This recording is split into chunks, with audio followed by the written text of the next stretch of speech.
Thomas, I don't know if you meant a literal minute or just a... We should be good in like 30 seconds. So give it 30 seconds and we should be good to go. But you're good to go. Go ahead.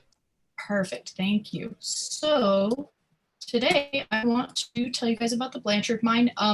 I do have the little chat window open, so if you guys need to let me know of anything going on, please do. But otherwise, I'm just going to keep going.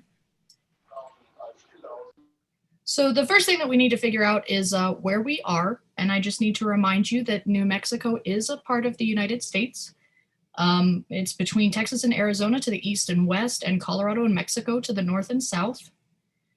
We were first incorporated as a territory in 1850 and were admitted as a state in 1912, although the borders have changed a little bit in those years. Just so you know, all New Mexicans have a pet rattlesnake and live off of a diet consisting entirely of green chili, and that is spelled with an E.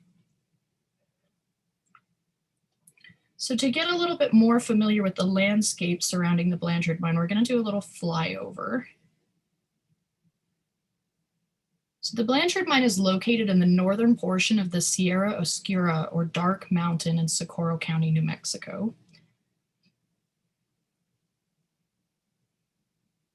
The town of San Antonio is situated on the nearest water source, which is the Rio Grande River.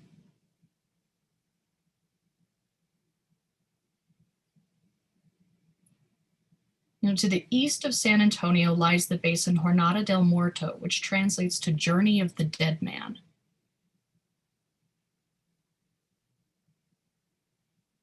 As we move east, we'll pass Carthage, which is a ghost town that was associated with the first coal mine in New Mexico.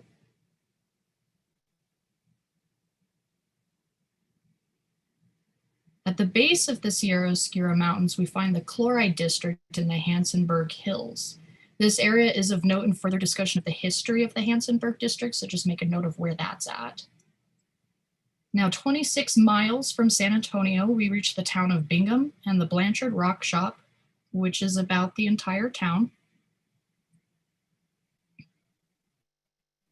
And then 5 miles south, we pass the Royal Flush Mine, the Mex-Tex, and other mines that make up the rest of the Hansonburg District to arrive at the Blanchard Mine.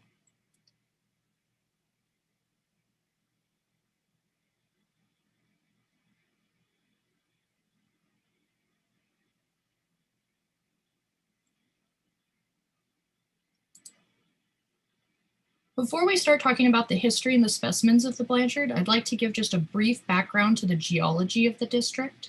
Extensive work has been done on this subject, and the following information relies heavily on the work of both John Rackavan and Virginia McLemore. I'm happy to connect anyone with those sources if you'd like to dig into it a little more thoroughly. I'm going to be really brief here. The Hansonburg deposits were originally classified as Mississippi Valley type deposits, but due to key differences have since been reclassified as Rio Grande Rift deposits. McLemore gives the following definition. Rio Grande Rift deposits are characterized by a unique regional geologic setting, simple mineralogy dominated by fluorite and or barite, low temperature of formation at less than 200 to 250 degrees Celsius, deposition as open space fillings with little or no replacement of host rocks, a common paragenetic sequence, and no obvious direct association with any magmatic or volcanic activity.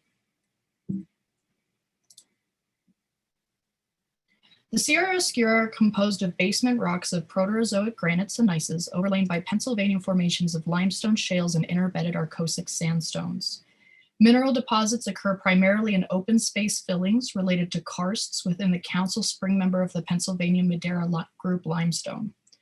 Evidence supports that karstification occurred both as the result of weathering during the Pennsylvanian as well as contemporarily with mineralization. For anyone who's not very familiar with geologic terms, karst refers to a topography formed from the dissolution of soluble rocks such as limestone, dolomite, and gypsum. So this means we're talking about geologic layers that have caves. The Sierras are composed of a series of north-south trending fault blocks. Displacement along the Oscura Fault is the result of the Rio Grande Rift extension with major movement beginning about 7 million years ago. A second unnamed fault zone occurs at the base of the escarpment. Southeast trending high-angle faults cross-cut the Oscura Mountains throughout the Hansonburg District and show less vertical displacement than the north trending faults. Mineralization in the district formed from hydrothermal waters emanating from deep within the basement rocks underlying the Jornada del Muerto Basin. Two theories exist for the movement of the basin brines. One, a combination of overburden pressure and increasing temperature, and two, topography-driven or gravity flow. Solutions moved laterally to the margins of the rift basin and upward along right-bounding faults. Enriched brines moved into open spaces such as bedding plains, faults, fractures, and solution cavities where they precipitated barite, fluorite, galena, and other minerals as the solutions became supersaturated. Many theories exist regarding the source of enrichment in these fluids, but I don't know that anybody's come to a conclusive answer to that question. The paragenetic sequence begins with deposition of silica, including some silicification of the host rock. The second stage introduces the main ore minerals as minor replacement of carbonate by galena and barite, then open space filling by galena, minor pyrite, and sphalerite. This is followed by, and to some degree overlapped by, barite, fluorite, and quartz, which locally co-precipitated. A third stage has been proposed as the oxidation stage, which is responsible for many of the secondary minerals. This formed as the hydrothermal system evolved from hotter reducing conditions to cooler, more oxidizing conditions. So the condensed version of all of this is that the collectible minerals of the Blanchard mine formed in cave-like cavities of various sizes, which provided the open space for crystals. But the history of the Blanchard mine is longer than you might suspect. Many indications exist to show that indigenous peoples were aware of and made use of both the copper deposits in the Hansonburg Hills and the lead deposits in the Sierra Oscura. A lithic cache was found at the Salinas Pueblo filled with altered galena that has been attributed to the Hansonburg District. There is another Rio Grande Rift deposit located in the Sevieta Wilderness that has been suggested as another possible source. Regardless, there's no question that indigenous peoples made use of Hansonburg lead primarily as pigments. Early reports include mentions of Mexican workings and of old Spanish tunnels up to 300 feet long. There is no direct evidence given to support whether these workings were Spanish, Mexican, both, or even possibly still related to indigenous peoples. Whereas the Pueblo use of both the copper and lead deposits, the references to Spanish and Mexican usage seem specific to only the lead deposits. The earliest publication that makes mention of the Hansonburg District comes in Minerals of New Mexico World's Fair edition, where not much is said about the deposits, but Fayette Jones credits Pat Higgins for the discovery in 1872. However, several pieces of evidence indicate that it is unlikely that Higgins had much to do with Hansonburg at all. 3 years prior to the supposed discovery by Higgins, the Santa Fe New Mexican reports that Captain R.B. Willison is leading a party to explore the Sierra Oscura in search of a story of mineral riches. 9 days after the report of the expedition, a party reports back of terrible hardship, detailing a lack of water, that one member of the party has died alongside his horse, and that no mineral wealth was found at all. 11 days after that report, a report from Captain Willison himself refutes the previous claims. No one has died and they were never without any water for more than a day. However, Willison's report does detail that in order to find water, the party marched 60 miles towards Fort Stanton in Lincoln County, then spent the remainder of their time exploring the Sierra Blanca Mountains. No mention is made of mineral wealth in the Sierra Oscuras, indicating the party likely found none. The district is silent until 10 years later, when in 1880, J.A. O'Neill, A.H. Hansen, and W.T. Harris set out in the dead of winter in search of an ore deposit reported to Harris by Old Lorenzo and his Isleta Pueblo. Hansen makes the first discovery on New Year's Day, 1881. The first set of claims detailed here are in the Hansonburg Hills of the newly established chloride district. The second set, recorded 20 days later, are located in the Sierra Oscura lead deposits. Early history regarding the Hansonburg district is made particularly confusing by the vague usage of names given to the area. The first name that we see is the Chloride District, which includes the Hansonburg town site named in honor of A.H. Hanson. This is followed by usage of the Headquarters District in 1901. The area is often referred to as simply Oscura. There's no nomenclature during this period to distinguish between the copper deposits in the Hansonburg Hills from the lead deposits in the Sierra Oscura. Inferences must be made from the context to establish which area is being referred to. Reports from the lead deposits are sporadic. Most accounts seem to refer to the copper mines, and the Chloride District is heralded as the new source of New Mexican riches. Though most of the attention is on the Chloride District, some interesting stories come about during this period. In 1881, a lengthy and dramatic report is made of the Enchanted Cave. Several miners discover an entrance to a cave where a strong current of air swept with a dirge-like sound resembling the harmony of an Aeolian harp. The miners descend into the cave on steps hewn in solid rock and detail phenomenal cave formations. Wreaths of pink sulfates of lime, quartz, and spar studded the sides, and the rough miner for once lost his individuality and found himself in the fairies' realm. Stalactites from the roof fully 50 feet from the floor and stalagmites running up to intersect them halfway made the vast chamber have the appearance of an alabaster cathedral. The miners apparently have quite an adventure when an enormous animal sprang from his lair, the report of a dozen revolvers put out the lights, and when the party started back to the entrance, they found the carcass of a magnificent mountain lion 11 foot from tip to tip. If that wasn't enough, it's not quite over yet. After an exceedingly fatiguing ascent, the whole party were again thrown into disorder, shots are fired and the lights go out again. One miner gave a leap, seizing accidentally in the dark what he thought was his torch, but realized that he had the terminal extremity of a monster rattlesnake, measuring 8 feet in length and 8 inches in diameter. It was reportedly brought back to Hansonburg, dressed for its oil, and when opened, a brass collar and padlock worn by Jack Hanson's bullpup, which had disappeared some days before, was found. The skin of the snake was put on exhibition in the Cabinet of Minerals in Joe O'Brien's Palace Saloon, open to the inspection of all. Later newspaper announcements include a mention that a mammoth rattlesnake, rivaling the one recently found in the Enchanted Cave, is on exhibition at Joe O'Brien's billiard hall, followed by Joe O'Brien wants some prairie dogs for his pet rattlesnake. A good chance to earn some money, boys. Though the cave is described as a brisk walk, likely from the town site of Hansonburg, this locality is now lost. During this time, we also see a report that O'Neill, Hanson, and Proto purchased the claims of the Pueblos, which is interesting because at the time, the Pueblos had no claims or legal titles. Many speculations can be made regarding the reasoning for this, including that it may have been an act to satisfy any possessory rights held by the Pueblo, or that it was in some nature tied to old Lorenzo's original tip to Harris regarding the district. Like any new mining camp, the Chloride District is surrounded by extraordinary boasts of ore values. There are some incredibly far-fetched claims of silver and gold content, and these reports continue throughout the history of the area. The question of silver in the district has long been debated. There's no supporting geologic evidence for argentiferous galena in the Hansonburg District, and as we saw earlier, the geologic conditions are all wrong for that. The reports of gold are even more puzzling. Regardless, proprietary numbers in the coming era alongside multiple theses still record silver content and occasionally gold.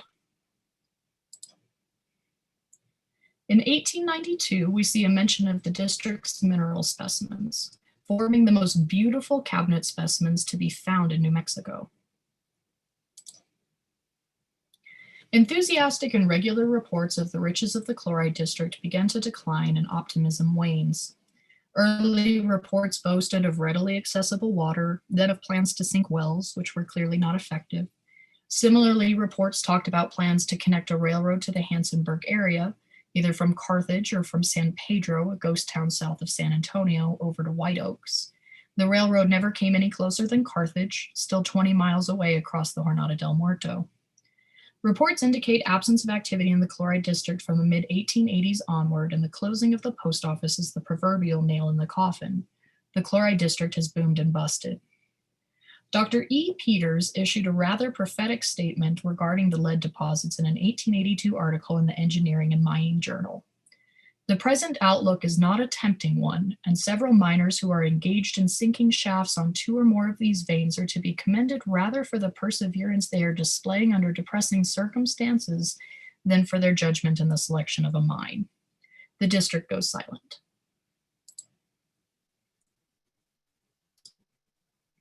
In 1916, activity in the main range of the Oscura resumes when Western Mineral Products constructs a dry concentrating mill at the Rimrock Tunnel, which is likely one of the old Spanish tunnels referenced in previous reports.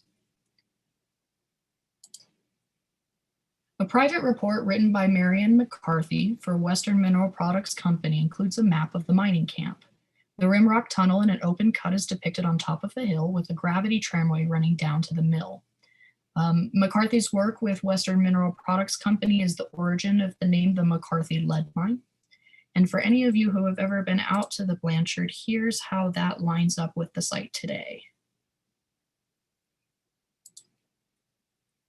There's considerable documentation of the Western Mineral Products Mill. So in this image, we see the framing of the mill. And we have an image of the brand new building. Note the cisterns in the forefront for catching water. According to the site map from McCarthy, the building in the foremost portion of the image, this little wooden building, would have been the mill blacksmith shop. And we can see a portion of the tramway to the center right of the image. The tramway ran ore by gravity down to the mill. So you'd have one full cart of ore that would pull the other empty cart back up the hill, and the carts would just alternate back and forth. This photo shows a view of the entirety of the site from the Rimrock Tunnel. The rail pictured in the lower left foreground ran rock down to a waste pile. McCarthy's report also includes a plan of the mill. Johnston in 1928 describes, ore was received at the mill in a 50-ton bin. From this bin, it was shoveled over a grizzly and spalling floor to a 10 by 20 inch Blake breaker. From the breaker, the rock went through a series of rolls and trommels until reduced to 12 mesh.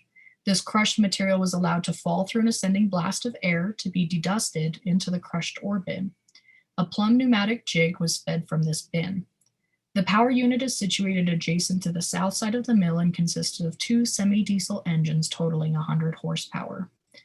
This mill acted only to recover the galena. And because it was a dry mill, the process was very dusty. One shipment of lead concentrates were made to a smelter in El Paso, predominantly lead, but silver was also reported. While early reports of silver can be attributed to the hype of a new mining district, reports of silver production from this point forward are active production numbers.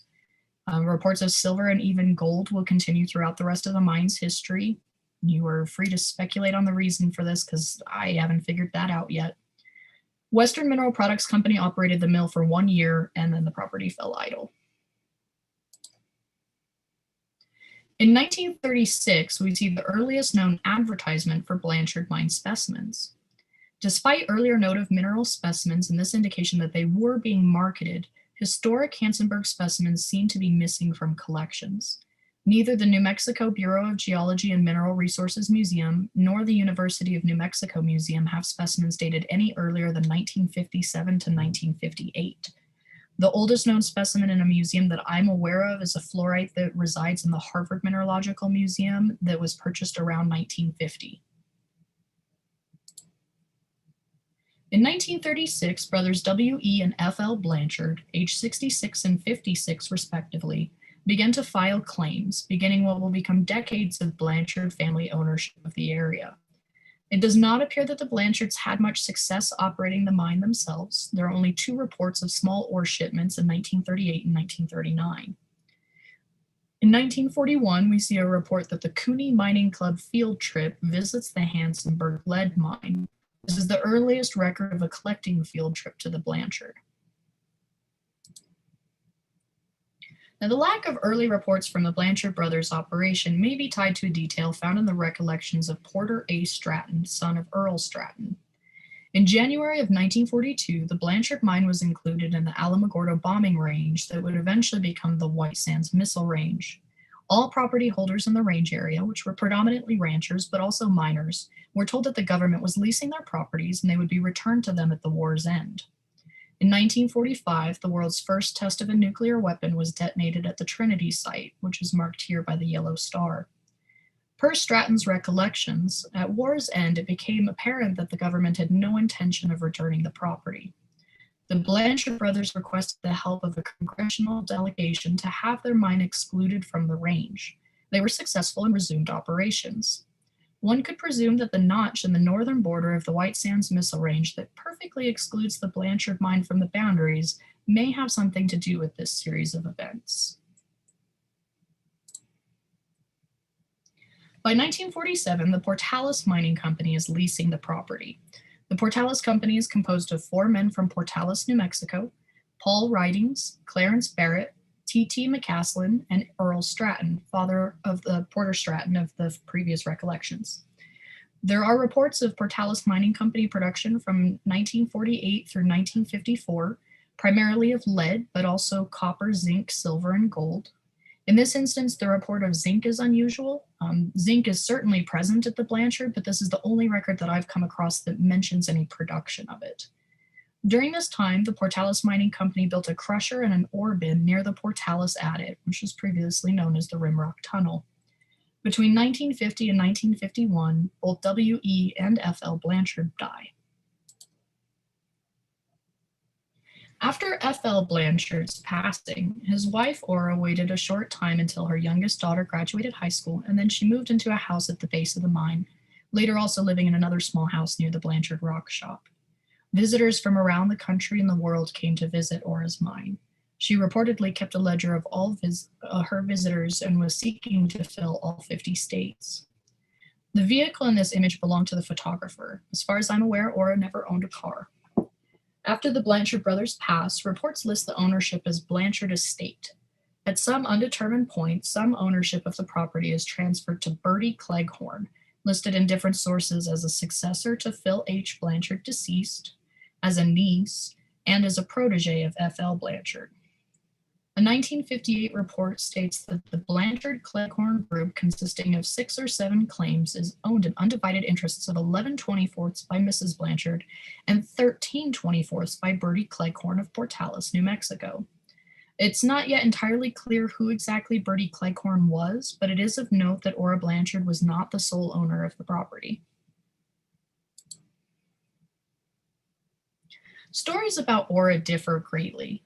Many visiting New Mexico Tech students, or techies, were in fear of inciting her wrath. One recalls, "I had been warned, I think, that she was reputed to eat snakes, lizards, jackrabbits, and maybe even techies. At least the jackrabbit portion of this was confirmed by her daughter." Others befriended her and regularly visited to bring her canned food and other amenities.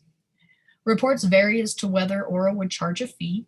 If she did, it seemed it was a small enough one to be easily forgotten. She would request to view the specimens collected and held the right to take from them as she chose. Ora spent much of her time reading, and it is reported that much of her small house was filled with not only mineral specimens, but also with books. She taught herself the basics of geology, mineralogy, and hand specimen identification. In a letter to Dr. Stuart Northrop, she stated, "I am as ignorant as the toad by my step, but it has been a fascinating game of learning to identify the minerals." After around 7 years of Portales Mining Company operation at the Blanchard, the Portales Mill in San Antonio burns down and operations cease. Paul Ridings succeeds in interesting a group from Texas into leasing the property under the name Oscura Mining Company. The Oscura Mining Company constructs a dry concentrator on site, which cost approximately $200,000 and was unsuccessful.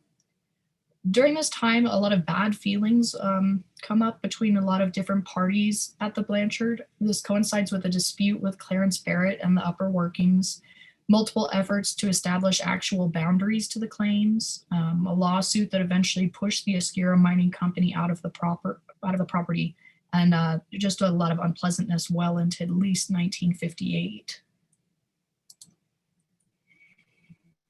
So in this image, we can see the remains of the Portales Mining Company crusher and ore bin and the Oscura Mining Company dry concentrator.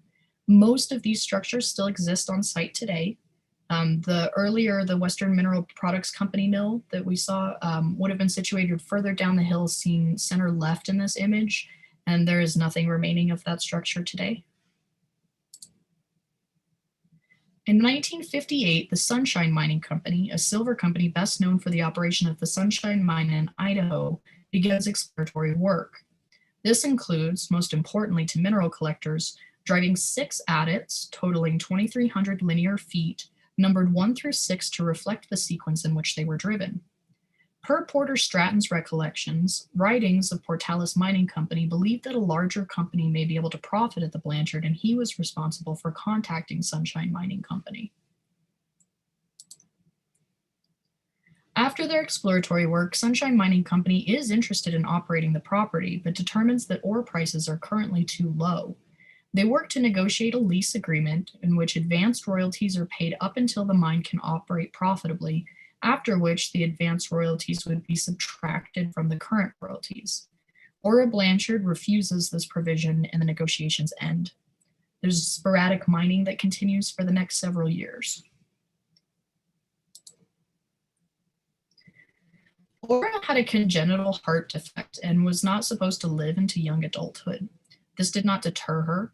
She was a wife, a mother, and lived simply in desolate conditions, regularly trekking up the mountain to show visitors around her mine. While her daughters worried about her failing health, Ora stubbornly refused to leave. In late 1967, another family member came and placed her in a nursing home. Ora lived there a month or two, and in February of 1968, she passed away. Her daughters reportedly claimed that separating Ora from her mountain was what killed her. Reports disagree to what exactly happened to Ora's belongings. Ultimately, though, it seems that most, if not all, of her belongings were stolen or destroyed, including her beloved specimens, her books, and her ledger.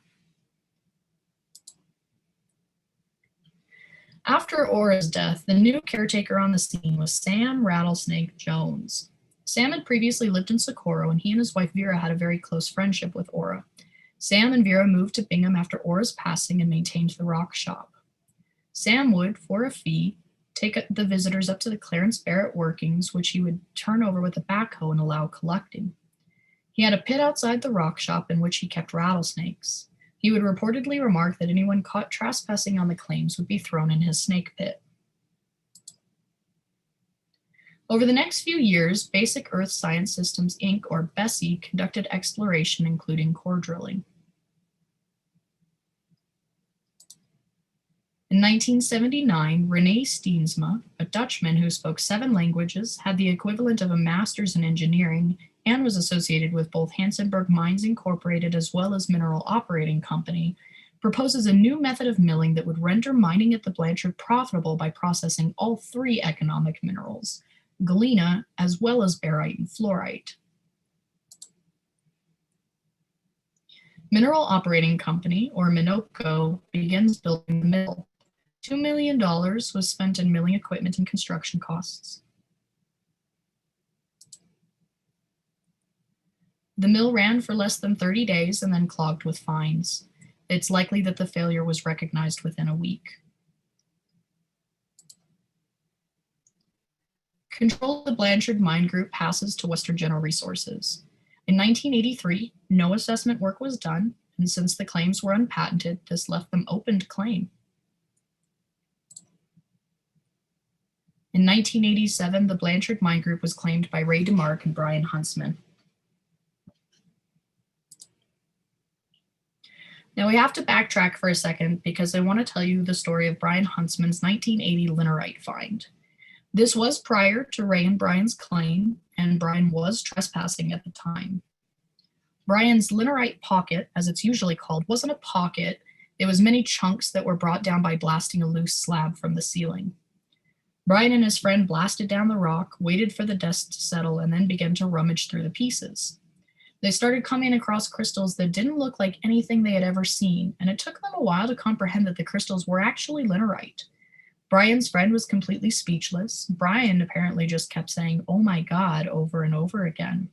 They thought that they had struck it rich, to the tune of maybe $6,000. Brian recalls 3 pieces around 4 to 6 inches of snow white quartz with multiple freestanding linarite crystals, seemingly all with different habits. Brian's friend reportedly issued a warning that someone is coming, but Brian doesn't remember that at all, only looking up to see a light turning the corner, catching him like a deer in headlights, and the announcement, "Stop what you're doing, boys. You're under arrest for trespassing." Sam Jones, the sheriff, and the deputy sheriff had arrived.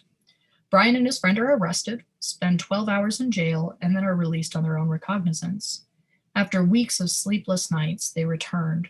It was all gone. Tucson comes around, and the find is the talk of the show. Brian and his friend go to see the material and end up spending 3 to 4 hours in the bar that night planning how to go back. Rumor circulates that the find totals $250,000, although it's unclear where that number comes from. Soon after, Brian returns to the mine with a different friend. After having trouble with their lights, Brian goes outside to check to see that it is clear. It's not. There are 3 human silhouettes. Brian has a rifle in hand and said to me he was forever grateful he didn't do anything rash, since prison's full of guys who wish they had those 5 seconds back. Brian is arrested again and spends a couple weeks in jail. He eventually gets off on a plea deal with probation, an agreement to write a newspaper article discouraging others from trespassing, and under very strict instruction to never go out there again. Brian's comment to me regarding the affair, "No big deal, now I own half the place."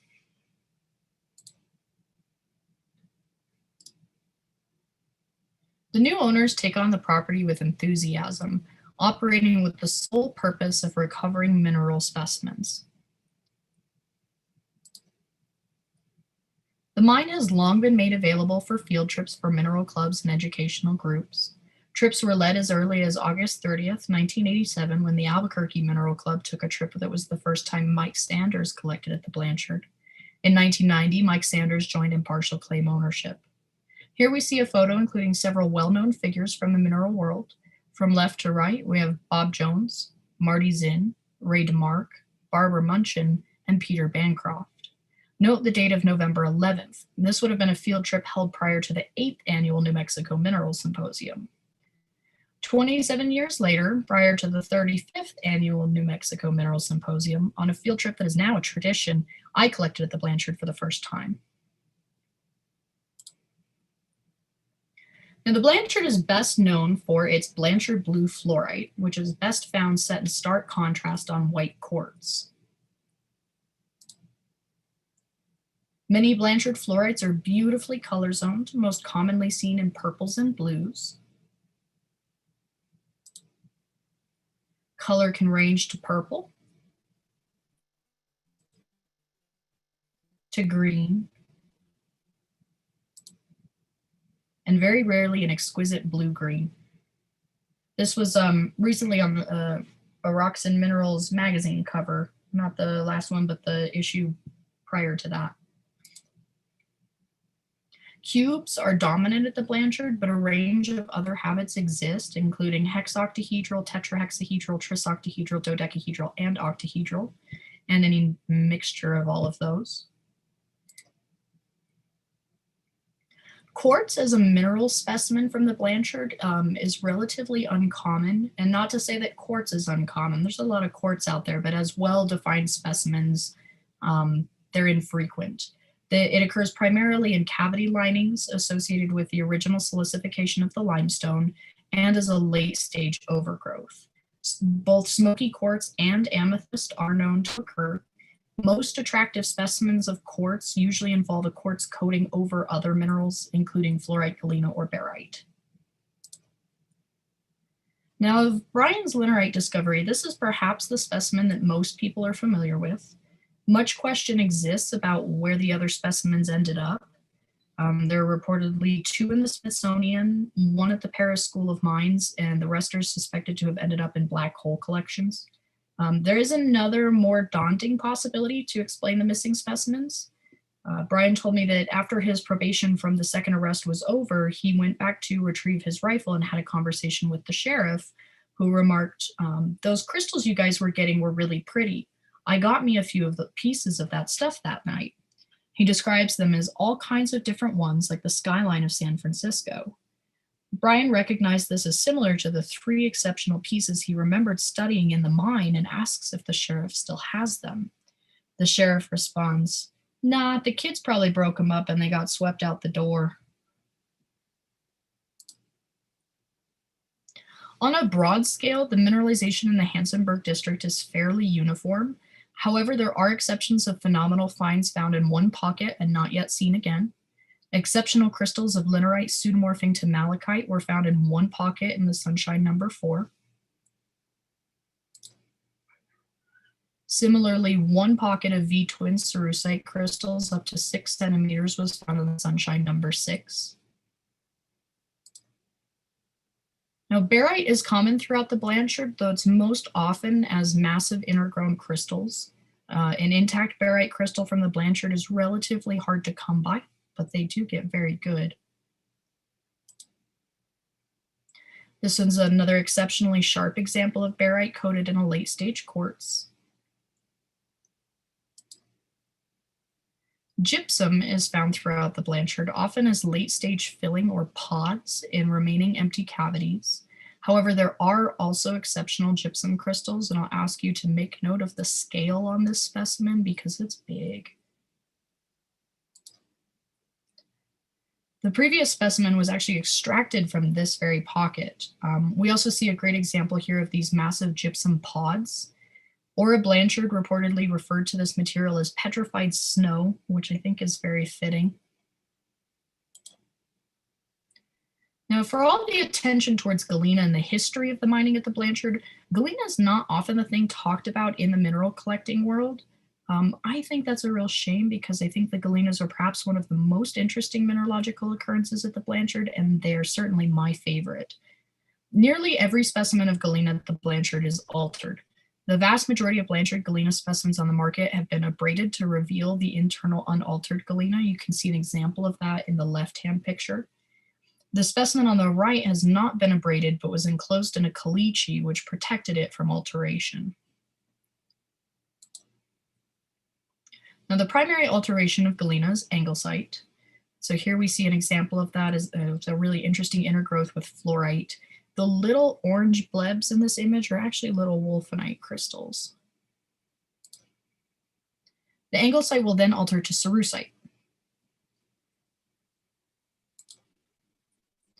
Now, some of these alterations can be quite extreme. The examples pictured here are often called exfoliated galenas and show a parting along the vertices of the cubes. So this is caused by a change in volume as galena, lead sulfide, alters to anglesite, lead sulfate, and then to cerussite, lead carbonate. A number of the Blanchard galenas also show a distortion away from the cube to a rhombic form. That may have something to do with the alteration process, but to my knowledge, this has not been studied. Now, secondary minerals are often associated with the altered galenas.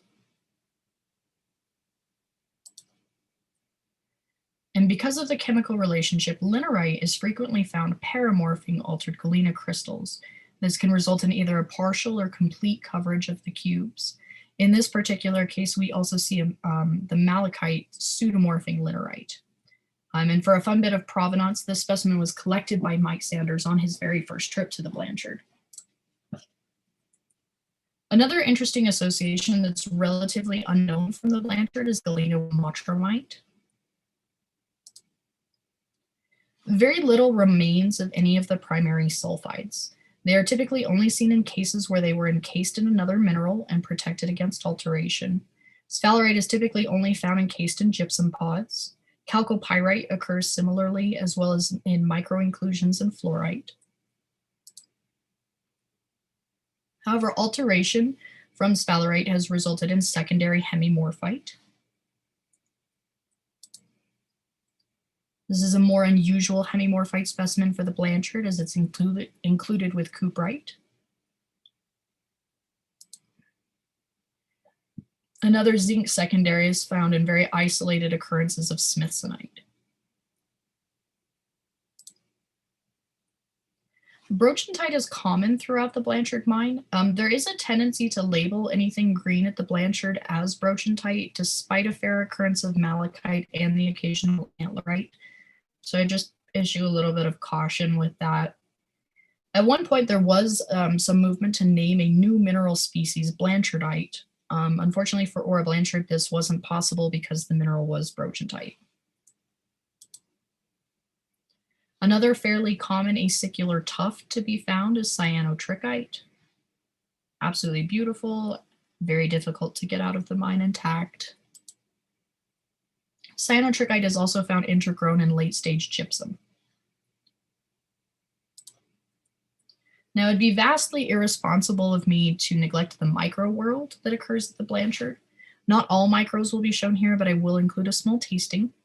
Antlerite is very rare at the Blanchard, though possibly mistaken for brochantite. Ray tells me the trick is to check the striations, and if the striations are running parallel to the C-axis, it's brochantite, and if they're running perpendicular to the C-axis, it's antlerite.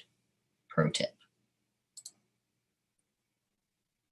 Acicular sprays of our calcite are fairly common. Brochantite occurs commonly as micros and can result in interesting specimens in varying degrees of alteration to chrysocolla. As mentioned before, malachite does occur, and you can see why it would be quite easy to mistake it for brochantite. One of the top micro finds on a Blanchard collector's list is caledonite. Cerussite also occurs frequently, especially in association with altered galena. Chrysocolla occurs in a variety of interesting forms, many as alterations. There are a few minerals that are not well known to occur at the Blanchard, including cinnabar, as well as cuprite and native copper. We see corkite, which could easily be mistaken for jarosite, coronadite,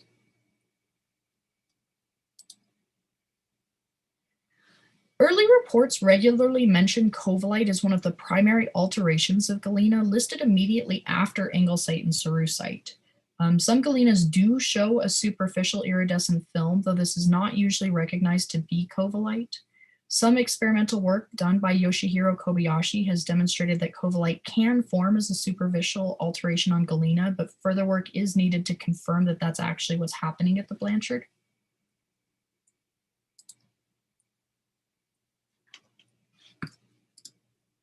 Cyanotrichite can occur in a variety of forms. It's also very susceptible to alteration to chrysocolla. A wide variety of microfluorites occur. So here we see a really nice colorless combination of the cube, octahedron, and dodecahedron. Frapentite is another unusual find from the Blanchard, and can occur as pseudomorphs. We see microhemimorphite, hydrozincite,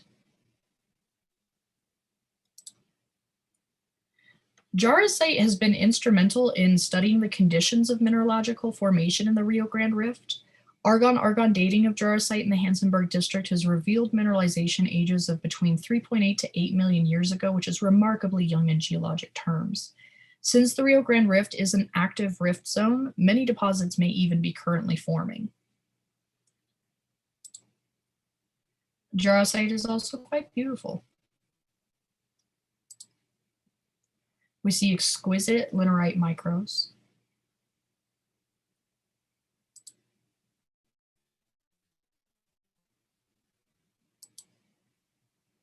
Murdochite occurs as octahedrons, as well as cubes.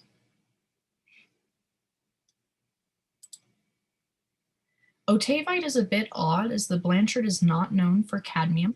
It is suspected that this may be a result of the dissolution of primary sphalerite. Platinurite is one of the many black uglies that you can find. Pyromorphite is very uncommon at the Blanchard. Interestingly, there was a recent find at the Royal Flush Mine of the world's ugliest vanadinite, so it seems likely that vanadinite also occurs at the Blanchard. Rosacite is relatively uncommon, all considering most blue things are not rosacite. It can occur as one of the secondary minerals with altered galena. Scrutinii is a type locality mineral of the sunshine number 1 adit. Another collector favorite from the Blanchard is spangalite. Spangalite is certainly more predominant at the neighboring Mextex mine, but it does occur in several areas at the Blanchard. There's sulfur crystals.